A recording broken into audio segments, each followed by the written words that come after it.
What is a limiting belief exactly? Is it just another bit of kind of trendy jargon from therapy culture? Or does it represent a real problem, especially for those of us who fall under the umbrella of anxious high achievers? Hi, my name is Nick Wignall. I'm a clinical psychologist and the founder of The Friendly Mind, a free weekly newsletter where I share practical, evidence-based advice for emotional health and resilience. Now, having worked with hundreds of anxious high achievers in my career, I have seen firsthand how so many of people's struggles with anxiety and self-confidence ultimately stem from this very real issue of limiting beliefs, which simply means beliefs we hold that hurt us or hold us back from living into our full potential. If you struggle with anxiety or confidence issues and think that limiting beliefs might be at the root of those issues, stay tuned. I'm going to share 5 of the most common limiting beliefs that I see in my work with anxious high achievers and explain how you can start to resolve them. Number 1, if I feel anxious, something must be wrong. A lot of anxious high achievers that I work with struggle with some version of performance anxiety. Now, this could look like all sorts of things, but maybe it's that you get a little bit nervous or panicky even before you have to give a big speech or presentation. That's a really common one. Another one might be you do a lot of interviews, maybe podcast interviews or in-person interviews, and you get super anxious leading up to those and maybe even during them.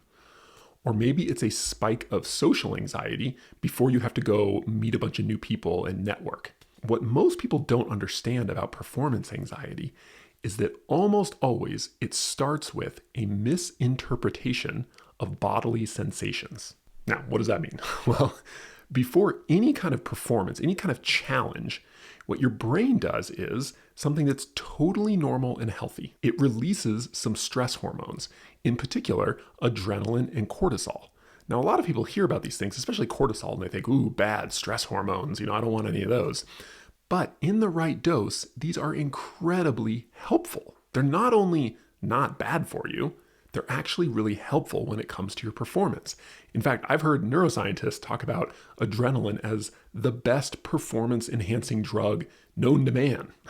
Everything from physical strength and hand-eye coordination to cognitive processing speed, verbal fluency, they all get way better when you've got some adrenaline pumping through your veins. Of course, because a lot of us don't love the physical sensations of being hopped up on a little adrenaline, we get increased heart rate, our temperature goes up a little bit, our muscles tense.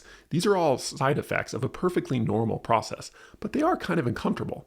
Unfortunately, a lot of people who don't know any better, they get into the habit of interpreting these uncomfortable physical sensations as a bad sign. Specifically, they start catastrophizing these very healthy and normal physical sensations, which leads to a lot more anxiety. For example, you're getting ready to give a speech and your palms start to get a little bit sweaty, right? The first thought that runs through your head then is, oh my God, I'm getting too anxious. I'll probably flub this speech.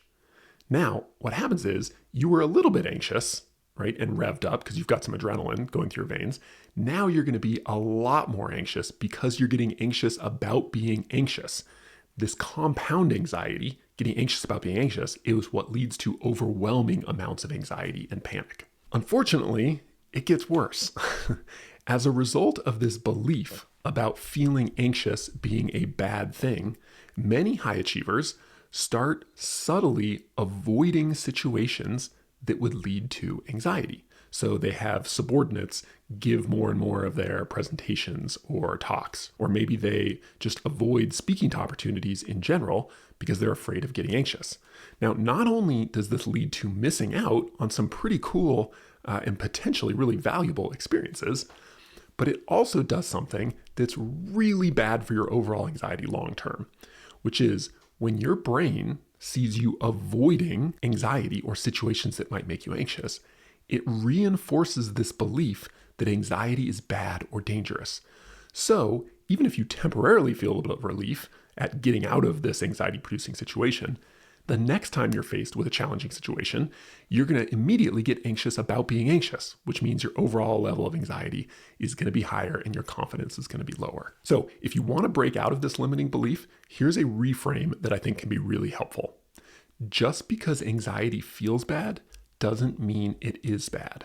The idea is remind yourself that it's perfectly normal and healthy, if uncomfortable, to feel anxiety before or during a big performance. Then refocus your attention on the task at hand instead of getting sucked into a bunch of negative self-talk and worrying and catastrophizing, which is only going to make your anxiety a lot worse. Number 2, I need to feel confident to perform at my best. This limiting belief is very subtle but hugely impactful, and not in a good way. Most people think about confidence as a feeling. Specifically, they confuse being confident with the absence of anxiety or fear. But if you think about it, this is actually the exact opposite of what confidence is. Because if you didn't feel anxious, you wouldn't even need confidence. Confidence is a belief, not a feeling. It's about trusting that you'll be okay and perform well despite the fact that you're feeling anxious. Think about this. Do Olympic athletes, say, do they perform so well because they have somehow mysteriously figured out how to totally eliminate anxiety before a big match or performance? No, of course not. Are musicians able to block out all fear and nervousness before they get up on stage in front of thousands of people? Definitely not. Talk to any professional musician and they'll tell you they get a little nervy or anxious before performances. Or think about CEOs of huge companies and organizations. Do you think they literally never worry about what other people will think of them or about getting scared of screwing up some presentation or talk? Of course not. These are totally normal things to experience. This worry, a little bit of anxiety, a little bit of a fear, totally normal, even for exceptionally high performers. And that's because what defines a successful high performer isn't the absence of fear, it's the presence of confidence, which is, again, a belief, not a feeling. So here's your reframe for this limiting belief. I can be confident and anxious at the same time and still perform well. Get in the habit of reminding yourself of this before and during big performances when you feel anxious, and pretty soon your confidence will start to go up and outcompete the anxiety you feel. Number 3, I need to resolve childhood traumas in order to be free of my anxiety. I'm going to be blunt. You can't resolve anything from the past. All you can resolve is what you do in the present. Unfortunately, a lot of very well-intentioned but very misinformed mental health professionals and coaches out there have started spreading this idea that every emotional problem we experience is the result of some sort of traumatic experience from our past. And that in order to free yourself from those struggles or problems, you need to process or resolve or otherwise work through whatever those negative events in the past were. Problem is, neither of those statements are true. While some of our emotional struggles certainly originate in our experiences in the past, the idea that all of them do is pretty absurd if you really stop and think about it. And while there is absolutely a time and a place for intentionally and productively examining the events of our past, the idea that this is the only way to work through present struggles, to mine these painful experiences from the past for, special insights that will somehow magically free you from all of your present struggles, it's just a little bit naive, I think, to think that way. So here's the reframe for this limiting belief. Anxiety comes from your habits in the present, not the events of your past. Regardless of what triggered your anxiety initially, it's your habits in the here and now that are maintaining that anxiety. Which means if you want to work through it and beyond it, the vast majority of the work you're going to need to do has to happen in the present, in the here and now. And mostly that means examining, experimenting with, and restructuring your habits of mind and behavior. Gaining insight into your past can be a worthwhile endeavor. Just don't make it a prerequisite for making positive change in the present. Number 4, if people see I'm anxious, they'll think less of me. There's a strange sort of narcissism, I think, that assumes that other people are almost constantly thinking about us, and even more specifically about how anxious we are or not. But of course, in reality, most people are thinking most of the time about themselves, not other people. Of course, to some extent, it's perfectly normal to worry about and feel a little bit anxious about what other people may or may not think of us. Because as a species, we are evolved to be highly attuned to other people and relationships and where we stand in the group. So the first step to undoing this limiting belief is to accept and validate your worries and anxiety about what other people may or may not be thinking about you, instead of worrying about the fact that you're worrying or getting anxious. The other way to think about this is that putting all this time and attention and emotional energy into imagining hypothetically how other people may or may not be assessing us in our own levels of anxiety, that has tremendous opportunity costs. All that time, energy, and brain cycles that you're dedicating to imagining what other people might be thinking or feeling, that's all time, energy, and brain cycles that you don't have to be putting into your work and your performance and what matters to you most. So here's a helpful reframe that I use a lot and that I recommend to my clients frequently. Other people's thoughts and feelings are not my responsibility. Rather than trying to dispute or disprove the idea that other people might be thinking about you and might be thinking about how anxious you are and what that might mean, because if we're honest, they could be thinking about that stuff. Instead, better to focus squarely on what you have control over, your attention and what you choose to focus on and do.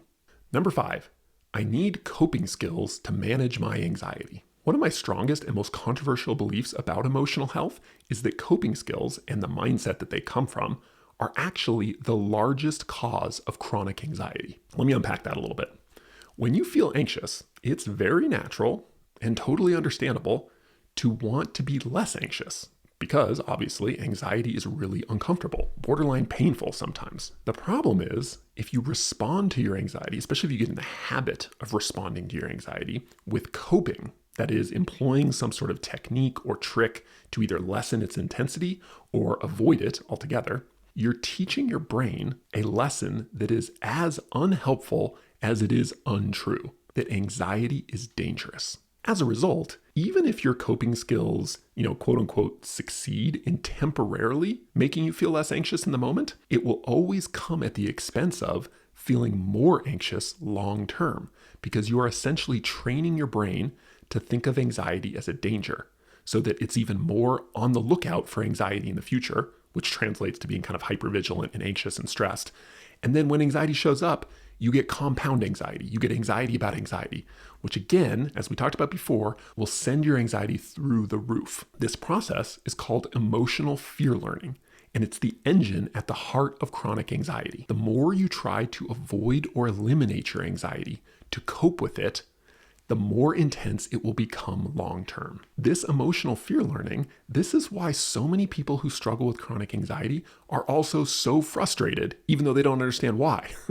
They've tried all the coping skills, all the techniques, all the tools, all the tips, but their anxiety just keeps getting worse long-term. The solution, counterintuitive though it might be, is to fundamentally change your relationship and mindset with anxiety itself. Rather than viewing anxiety as an enemy, something that needs to be eliminated or avoided at all costs, you need to start treating your anxiety like a friend who's simply trying to help. Because in truth, anxiety is just your brain thinking that you're in danger and activating your fight or flight system to help you deal with that danger. The implication is that your anxiety, though it's frequently mistaken, always has your best interests at heart and is just trying to help. So here's the reframe for this one.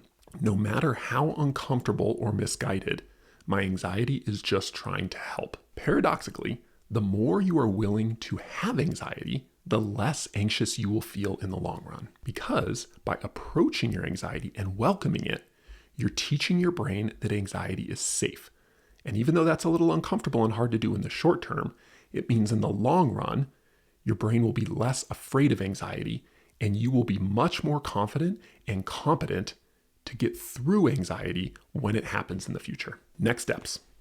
If you are an anxious high achiever who struggles with limiting beliefs and chronic anxiety, there's one simple exercise that I recommend far more than anything else as a way to lower chronic anxiety and raise confidence long term. And it's called scheduled worry. It sounds counterintuitive, but the single best way I know of to really lower your anxiety and raise your confidence long term is to make time to confront your worries and anxiety in a proactive, thoughtful, productive way. If you want to learn more about scheduled worry, just go to scheduledworry.com. It's a little mini site that I created and maintain, and it will give you a quick overview of what scheduled worry is. There's a little video of me actually doing scheduled worry, so you can see literally what it looks like. And I even have a little 8-page PDF. It's a kind of a quick start guide to scheduled worry, so you can download that if you want a little more help getting started with scheduled worry. All right, if you enjoyed this video, I recently interviewed a good friend of mine, an anxiety expert, Emma McAdam, about her favorite tips for managing social anxiety. So if that's something you struggle with, I highly recommend you check out this video right here.